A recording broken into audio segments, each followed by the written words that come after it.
Thanks for joining us here on Service to School Stories. Your hosts for this season are Alec Emmert, Service to School CEO and Navy veteran, and Sydney Mathis, Chief Program Officer and former college admissions officer. This season will cover topics as it relates to higher education, military service transition, and career opportunities and outcomes for veterans. Join us as we share student stories, inside tips from the admissions office, and conversations with employers actively hiring student veterans. Here we go. Welcome to this week's episode of the Service to School Stories podcast. Today, I am joined by Nathan Lowry. Nathan is the co-director of our JD program here at Service to School. So really excited to chat with him. He is also a current law school student. He attends Harvard Law School, but Nathan's background to law school, he graduated from Cornell University with his undergraduate degree in 2013. He served as a ground intelligence officer in the Marine Corps from 2013 to 2019, and he completed his service as a captain and currently works in a law firm in Vermont while you complete your studies. Nathan, you sound busy between supporting Service to School and the work that we do here, being a student, and also having work in a law firm. So really excited to chat with you today. I know you're going to share a lot of really great listeners for our applicants who are considering law school. So with that, can you share a little bit more about yourself and your journey to Harvard Law School?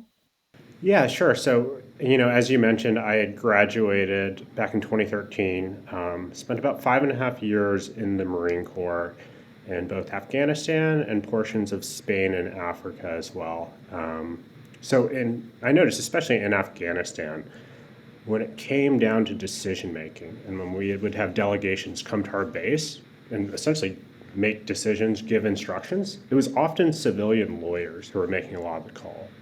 And then operationally, our JAG was certainly very involved in the targeting process and was often the last one to give his okay before the commander made a decision. So I saw how much of an impact I think the law had on national security.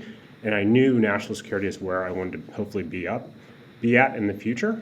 So I think it's a natural transition from intelligence, from national security work in the Marine Corps to hopefully a career down the road. Yeah, absolutely. So when you went to Cornell, did you know while you were at Cornell that you were going to serve after you graduated? So it was something that had always been in the back of my mind prior to going to undergrad. My grandfather served in the Navy. My dad served in the Army. It was something I thought about briefly after high school. And then when I was at Cornell, Afghanistan was really heating up. That's when the surge was occurring. So I'm, here in college while a lot of people my age are, fighting in southern Afghanistan, eastern Afghanistan. So I was able to basically try out, I guess you could say, the officer candidate school program in the Marines after my freshman year. And after I did, I was like, that's the hardest thing I've ever done. I'm not going back. That was terrible. You're like, that's it for me. But it really was, I think, the biggest challenge I'd had in my life up to that point. So I ended up going back after my junior year and then commissioning shortly after. Got it. All right, so you were in the Marine Corps over in Afghanistan and saw the connection with law, right? So making the pivot, you decide to get out. How did you kind of go through or begin? Like, where did you start with pursuing law school? Yeah, so it was probably the last 3 to 4 months of my active duty service. And I was actually deciding between the JD side and the MBA side. So I was looking pretty carefully at both programs. I actually took both the LSAT and the GMAT. And when it came to law school, I think part of it was what I mentioned earlier. I think that law school in a lot of ways is a better, I think, catapult into public service and government. And then I also just felt like when I was speaking to both JD and MBA candidates, I just naturally fit in a little bit better on the JD side. But really the last few months was test prep, thinking about my personal statements, and actually working with Service to School. I was very lucky to have an excellent ambassador, Isaac Todd, who's still doing work for us, who pointed me in the right direction, who was a JD MBA candidate himself at Northwestern. Got it. And then prepping for the LSAT and the GRE, especially with some law schools being a little bit more flexible on, not only allowing the LSAT, what would you say or what advice do you have for applicants that are kind of, toying with either exam? Yeah, I would say, and I think admissions officers would say this too, take whatever exam you feel most comfortable with and that you'll be, which you think you'll be the most successful at. I think that veterans come in with a lot of advantages in terms of their background, and that test scores are not the be all end all for veterans. So with that being said, I think that both are accepted from law school. So if you feel like you're doing relatively better on the GRE, take that. Or if you feel like you're doing better on the LSAT, then go ahead and take that.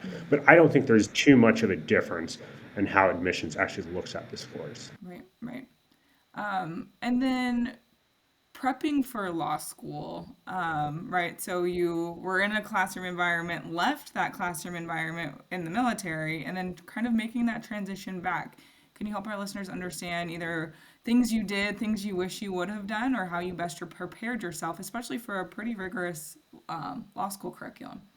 Yeah, so I definitely think that the work ethic aspect of the Marine Corps and the military more generally carried over and made my first year a little bit, I think, easier to manage. Overall, deployments, you're used to working very, very long hours in pretty time pressured situations. So I think having that experience was very helpful, and it made 1L a little bit less of a pressure cooker.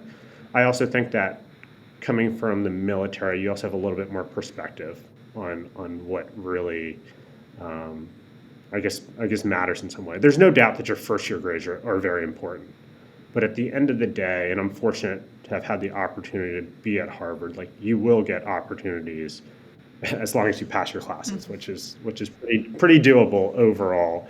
But it definitely was an adjustment coming from the military to the academic world. Some of my classmates are just absolutely brilliant. So at times, it felt like it's kind of difficult to keep up with them. But again, I go back to the work ethic aspect. They might get the concepts faster than I can, but I'll certainly put in the work, and I'll get to that point where I need to be academically. Yeah. And in your work with your ambassador, did you all kind of talk about that in terms of like top tier schools or building out that list and understanding, that maybe the learning environment at a school like Harvard Law or a school like Yale Law might be a little bit different from, a school that isn't as highly ranked? Well, I would say that certainly we discussed like the target list of schools quite a bit, but I think that really no matter what law school you go to, you get a certain skill set of critical thinking that transcends, say rankings. I think that, I've got friends from the military who are T50, T100 law schools, and they're learning, I would say just as much as I am. I think that there is a little bit of a different approach at, say, like Yale, Harvard, Stanford, U Chicago, some of the T14 schools, and that often maybe there's a little bit less of a focus on, say, the black letter law, like so the content, and more what should the law be in the future. But overall, I think you learn so much at any law school you end up going to. Yeah, absolutely. And when you were building out that list, how did you kind of decide which schools geographically, or were you kind of already had that in your mind, especially having a taste from Cornell? So for me, it was, I guess, a little bit less geographic. It was to an extent because my wife is from Vermont, so that's where I actually lived beforehand, and like in between the military and law school. So that's when I was actually working at that law firm in Vermont. So we wanted to stay in the Northeast if possible. But with that being said, I think so I didn't apply to any West Coast schools, but really all across the East Coast, from the South all the way up to the Northeast. So I was looking at all those schools. Yeah, and that's actually really interesting. We've spoken with other law school applicants before, and they knew, okay, I want to move back home to California. I want to move back home to Texas or Florida. Um, do you think that's an important part for them to consider when they are looking at law schools in that geographic area, if that's where they intend to work?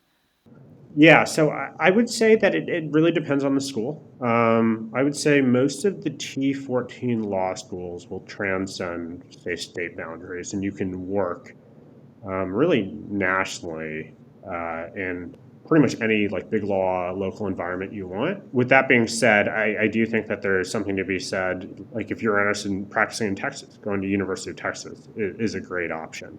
So I think that it really depends on the school, but I do think, yes, there's a slight advantage in getting into certain markets. Like even within the T14, I think Columbia places very well into big law in New York City naturally, and same thing with Cornell. They also place very well in New York City specifically. Got it. And then let's talk about your time at law school specifically, right? So you're almost done there, getting ready to graduate. What has that experience been like with your peers, with your classmates, especially, we help our applicants so much talk about, the non-traditional path that a lot of our applicants have taken to, higher education. How do you feel like you've, meshed well with your classmates? How has that class and social environment been for you? Yeah, and I think it was definitely an adjustment coming from the military, where I'd spent almost exclusively my time with other Marines. So there's a certain mindset I think you have being in the Marine Corps overall. But I think that equally going into HLS, my classmates come from all types of different backgrounds, very incredible experiences. As I mentioned, very bright individuals. So, so it was nice to, I guess, diversify in a lot of ways. I think that there has to be a certain understanding that I come from a different environment and have a different professional background than they do. I don't necessarily know if my classmates always agree with U.S. policies in, say, Afghanistan and Africa, where I was. But I think as long as you're understanding on both sides and treat each other with mutual respect, there's a lot to gain in terms of friendships and really learning more about the world. What's been your favorite part about law school? I think it's actually, well, okay. So, of course, the studies, professors are absolutely incredible. You learn so much from some of the practitioners. Like one of my current professors is Neil Eggleston, who is Obama's White House lawyer for about 4 years. So there's incredible opportunities. But also, since the military, it's been nice to kind of control your own schedule. Like, there's a lot of work, certainly, that goes into it. But if I just want to take a break and go work out during lunch and I don't have class, I can go do that. So I think that's a unsung portion of going back to school and not being, in the standard workforce at times. Right, absolutely. And what's been your least favorite part? I guess in some ways in law school, I felt a little bit detached from what was going on in the world. To me, you're in an academic environment, and while there are practitioners, a lot of I think what we talk about in law school can be theoretical at times rather than practical. I remember, so when I was starting law school, like that week I was starting law school, the drawdown in Afghanistan was happening. The Marines and corpsmen at HKA were killed in the Islamic State strike, the suicide bombing.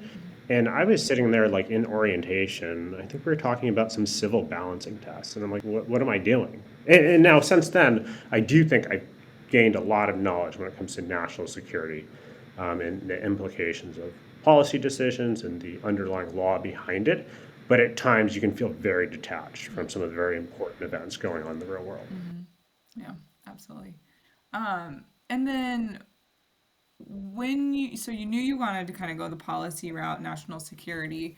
Um, if someone is coming in and like you kind of knows exactly the type of law they want to practice, what is that experience like in law school, right? Like everyone has the same classes their 1L year, but as you get further throughout the curriculum, like how much are you specializing? How much does it really matter for someone to like if they're like, I just want to go to law school?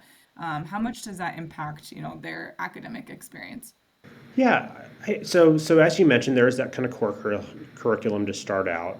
I think that there is enough room though to try different things, even if you think you want to go a certain way, and if you don't think you want to go to a certain way, there's again a variety of classes to pick from. For me, I would say, a combination of national security and then more general criminal prosecution classes.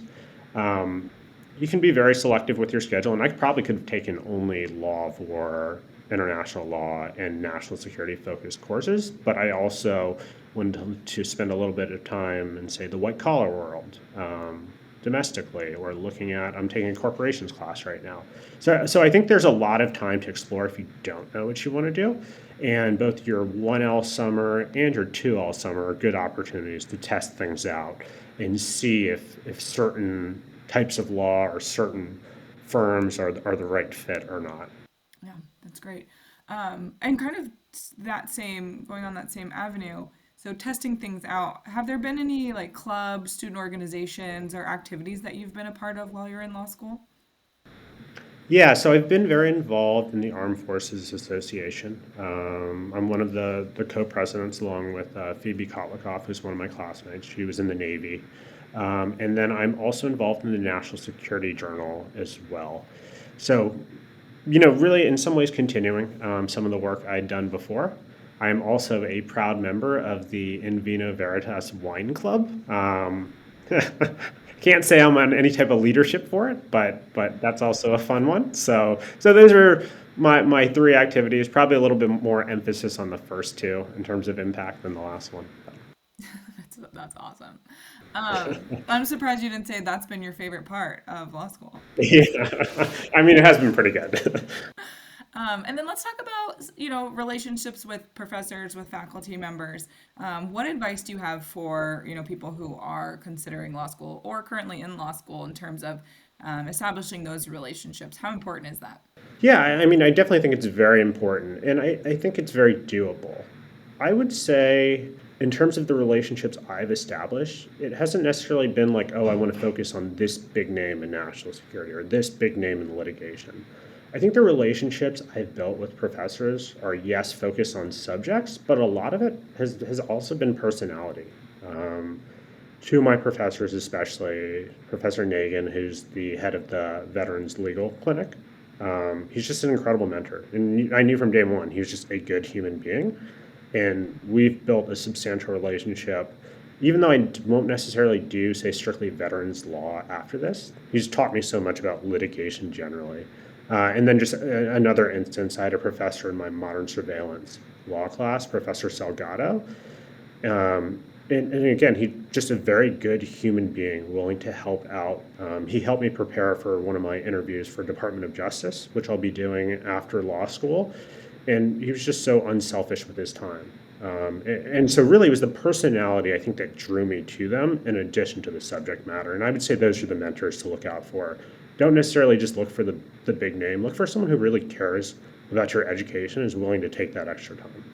Yeah, and that's actually a really great pivot into, a next topic. Let's talk about kind of the what's next and career development, right? I think people are like, oh, I'll just go get a law degree and then I have job security, right? But let's talk about how do they work with you all to get these internships or jobs after you graduate? Yeah, definitely. So we have both OPIA, which is like our public interest focused career services, and then OCS, which is focused more on private sector. Generally, the way law students work at least at HLS, has been you do kind of like a public interest internship after 1L. Then after 2L, if you're at all interested in big law, you do a private internship at a big law firm. So that's what I did. I did a U.S. Attorney's Office internship in Boston after my 1L year, working some of the counter narcotics and money laundering side. And then I worked at a big law firm in DC this last summer, doing some national security law work and then working in the white collar space. So those were like two of the bigger, I would say, like professional opportunities and experiences I had. But I've always known eventually I wanted to go back in government. And so I was still keeping my eye out even after my big law internship for opportunities, and was fortunate enough to get a job. I'll be working briefly at the Afghanistan War Commission, which is a bipartisan Senate commission. And then I will be moving from there next October to the Department of Justice and doing a cyber fellowship. So there's definitely opportunities in public interest or private sector. It's just really whatever you want to end up doing. I would say push for that, make inroads, really spend the time knocking on doors to get where you want to be. Yeah, and do they help you all with like interview prep and kind of preparing for those interactions with law firms and big law firms? Yes, on both sides. So for our OCS does mock interviews with candidates before we do our big law firm recruiting cycle. And then same thing with OPIA, the public interest department as well. Like I had a mock interview with one of our advisors for my DOJ interviews, which was very helpful. That's great. Yeah, the additional support there is, incredibly helpful with the relationships from professors, but also having somewhere to go, especially, I think about some of our service members who are getting out and they maybe haven't interviewed, in a really long time. And it's like you don't want to get that first interview for your dream job, and that's like your first practice round, right? Yes, that's definitely true. That's a great point. I think that, like you said, some of the interactions in the military are just different than what you have in the civilian world. So I think that preparation is very helpful. Absolutely. Let's talk a little bit about, so you are our co-director for the JD team. On our last bit of time together, can you help us, understand a little bit more of the concerns or the questions that you hear the most often from applicants that you all are either supporting or even if they're just considering law school? Yeah, so I would say the most common one we get is what GPA and what LSAT score do I need to get Yes. into this school or Yes. the T4? The crystal We ball get question. exactly. And I often have to give the slightly dissatisfying answer, like there is no one size fits all for this. I can tell you across the board, being a veteran is an advantage that transcends your scores. My advice when it comes to prepping for the LSAT is there's only so many things you can control throughout the application cycle. Your GPA is often already set, so that's one card down. Your LSAT, you can put in work to it and you can do better and get the score you want. But if you have tried and you're not quite there, but you have a score, that's okay. Okay, so now your GPA and LSAT are set. You still have your personal statement, you still have your resume, and you still have a diversity statement. Those you should pour all of your effort into. So you just control what you can and put in the best effort you can, and things will often work out. I know if things had only been about GPA and LSAT, I would not have gotten into HLS. So I can tell you that these admissions officers do take those other components very seriously. Yeah, and we say that, echo that all the time on the undergraduate side too, is that there's only so much of this process that you can control. And the part that you can control, the narratives that we have control over, that's where we need to be, spending a majority of our time because the rest of it, at some point you've got to stop testing. At some point, your GPA is, it's a number and that's what it is. But when we can talk a little bit more about essays and personal statements and the narrative that you want to share, and leaning in when appropriate on that veteran identity, that's, a unique perspective. Everyone's submitting a transcript, everyone's submitting a test score, but not everyone is submitting your personal statement and your story.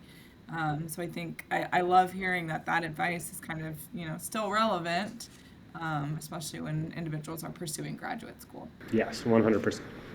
And then what would you say is your last piece of advice if someone's considering law school, they're like, I'm thinking about it, but not entirely sure. What advice do you have for that individual? Well, I would say that there's a lot of great opportunities out there on the grad school side, whether MBA, MPP, or JD, or anything else you want to be involved in. I think that for military members, as I mentioned, it's a natural transition to go to law school. If you're interested in government service down the road and public interest, I think that the law really undergirds everything the United States makes decisions on. So even if you have a broad idea of different careers you're interested in, I think the law will be relevant. So I would recommend just giving it a shot. And when it comes to applying to schools, put yourself out there. You'd be amazed at how much people want veterans in their organizations and in their law schools. Yeah, absolutely. And that last piece is just such a great key to end on is that veterans in higher education in these schools at these programs are truly valued and sought after. Your opinions matter, your experiences matter, and they're so unique. Reading admissions essays, I loved when I was able to read a veteran's essay. You just have different experiences that the traditional student doesn't have. And it's just such an eye-opener to other people's experiences. So Nathan, this has been fun. Thank you for all the support and the guidance that you provide to our applicants on the JD team and your dedication to service to school. We're very excited to continue to see your success and your journey to DC after graduation. If there's ever anything Service to School can do to support you down the road, you know where to find us. And then anyone considering law school, please reach out, sign up for the JD team. Nathan and his team will get you paired up with an ambassador and make sure that you get the support and the resources that you need to be successful in your law school applications. So Nathan, thanks again, and everyone stay tuned for next week's episode. Great. Thanks so much for having me. That's all we have for this episode. Join us next week, same time, same place, where we share more Service to School stories. Service to School Stories is hosted by Sydney Mathis, Chief Program Officer, and Alec Emmert, Service to School CEO. Our podcast is produced and edited by our Director of Communication, Amanda Tobias. Service to School is a 501c3 nonprofit providing free college admission support to transitioning service members and veterans. Join us next week and follow us for more on your favorite social media platforms.